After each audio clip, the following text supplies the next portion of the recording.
mean by this? If you're anything like me, part of the reason you're on this self-improvement is your ego. Let's be real. Someone has said something to you that made you feel insecure. It made you feel low in the hierarchy, so to say.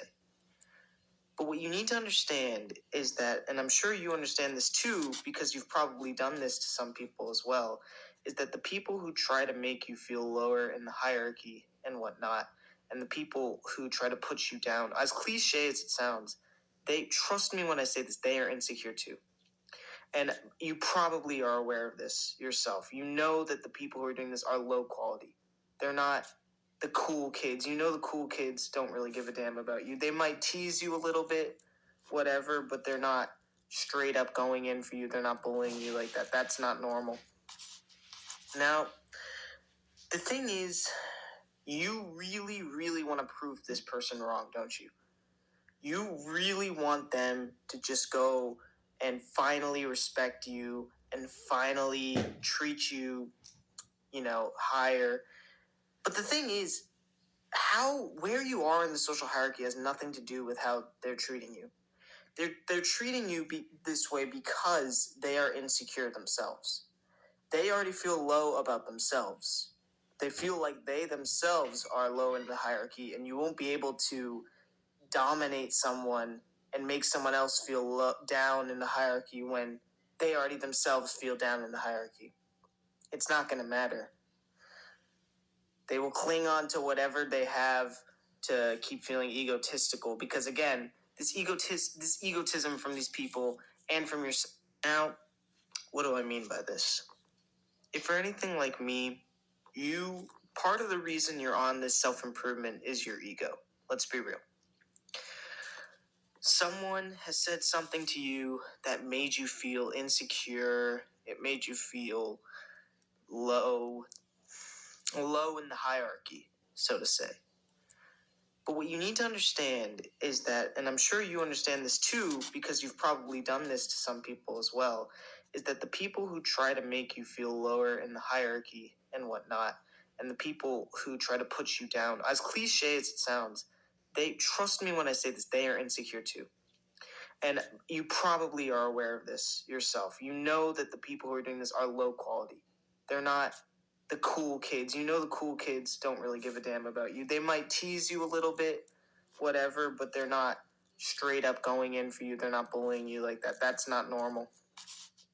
Now, the thing is, you really, really want to prove this person wrong, don't you? You really want them to just go and finally respect you and finally treat you, higher. But the thing is, where you are in the social hierarchy has nothing to do with how they're treating you. They're treating you this way because they are insecure themselves.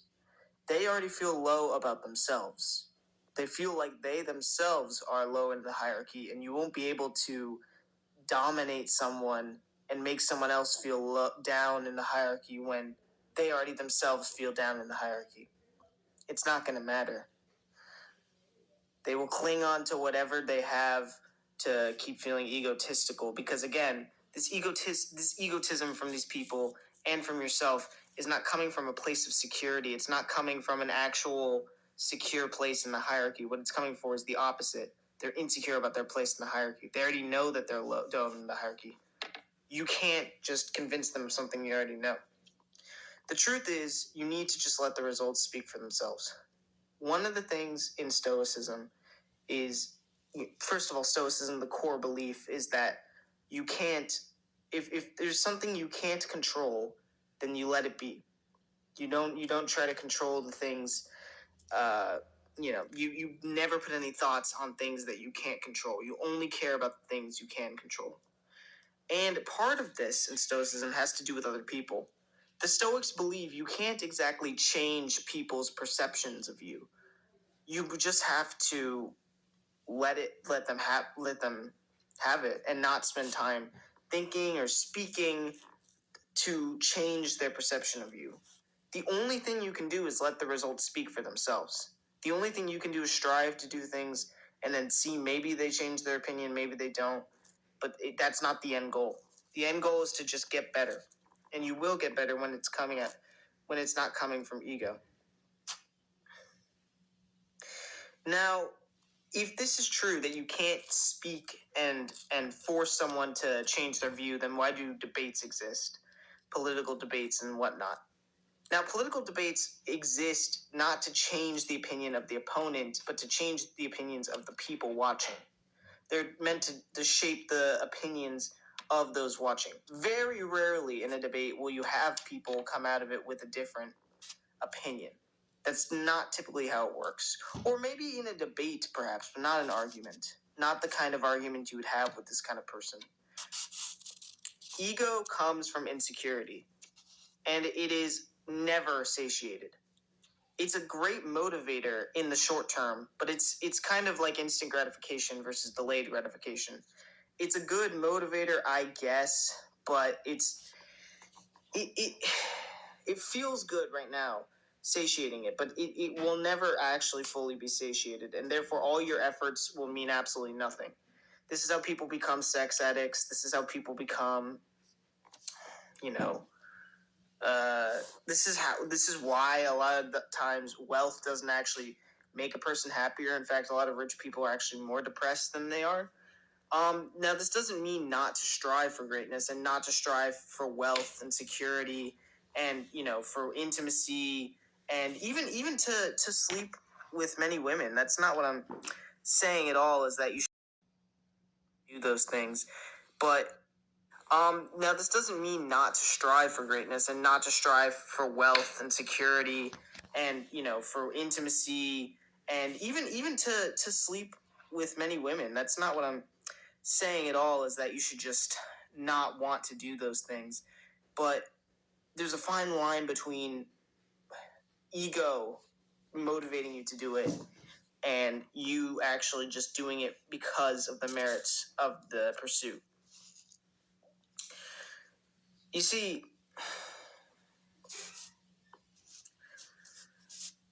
in Ego is the Enemy by Ryan Holiday, he talks about this in a pretty good he goes over this in a good way. He talks about how ego is the reason why you want the things you want, and it's the reason why those things you want won't actually make you happy once you get them. But Ryan Holiday wants you to strive for things. The Stoics want you to be disciplined. They want you to work, but it's just not to be motivated by ego. The reason you work is because hard work is its own reward. At the end of the day, hard work leads to happiness. Delayed gratification leads to happiness. So you still do the work, even though it's not the ego. But it's true what they say. As funny as it sounds, right? You think, if you want to be happy right now, then you go for the instant gratification. You go for the scrolling on your phone or eating junk food and all that. But the funny thing is that as silly as it sounds, the delayed gratification activities do make you happier in the long run. You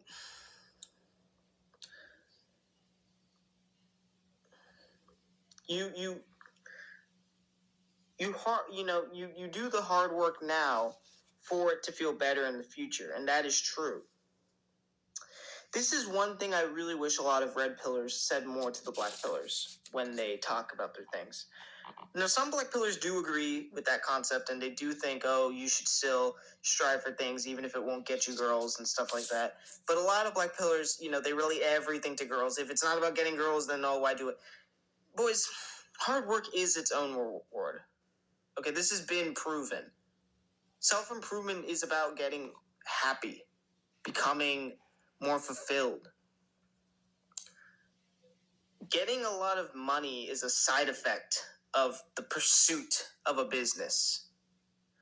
You can still use it to motivate you, but there's fine lines to everything, and it's kind of complicated, but you'll probably know what I'm talking about. You'll probably know when it's ego talking and when it's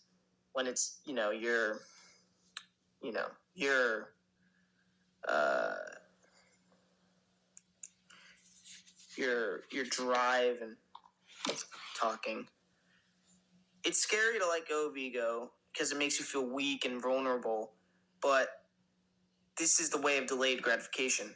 It hurts right now, and it makes you feel upset, and it makes you feel scared to let go of your ego. But once you do, you become better in the long run, because now the things you do will actually fulfill you and not just make it, one part of an insatiable, everlasting desire to fulfill your ego. A good practical step for this is meditation.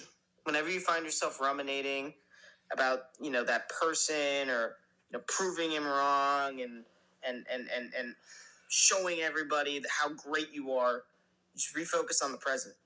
These aren't useful thoughts, so you need to take your focus away from thinking things like that and return it to the present.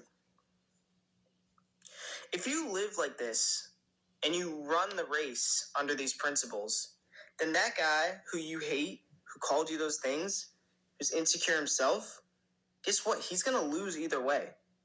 If he wins the race, he loses because ego is never satiated. If he wins the race, he loses because ego is never satiated. If he loses the race, he loses because his ego was still never satiated. If you win the race, you win because, you got the rewards. It was fun. If you lose the race, hard work is its own reward, and you've let go of your ego, so you don't care that you lost. You still feel like you've made strides in your own world.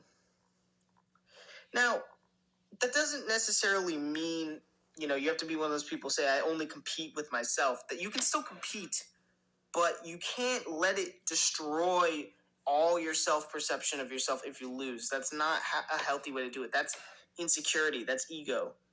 Because your ego is, at this point in your life, your indicator of your self-worth, which is not a good way to go about it, because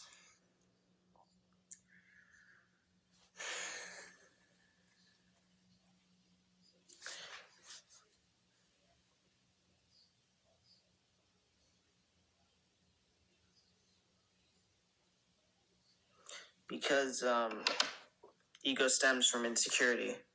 So your self-worth is always low. If that makes sense. So, yeah, this was kind of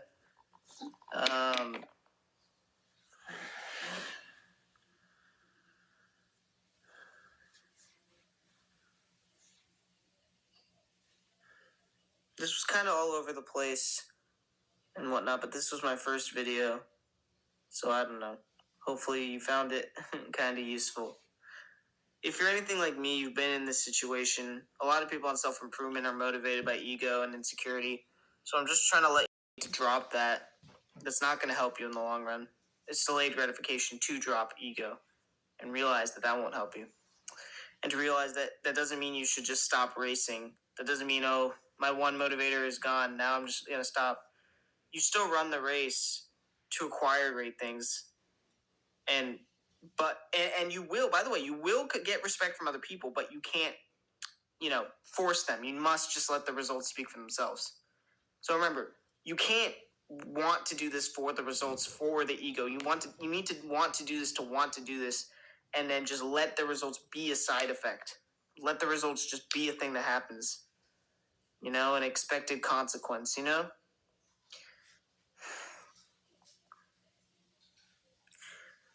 Believe me, your life will be better in the long run if you do it.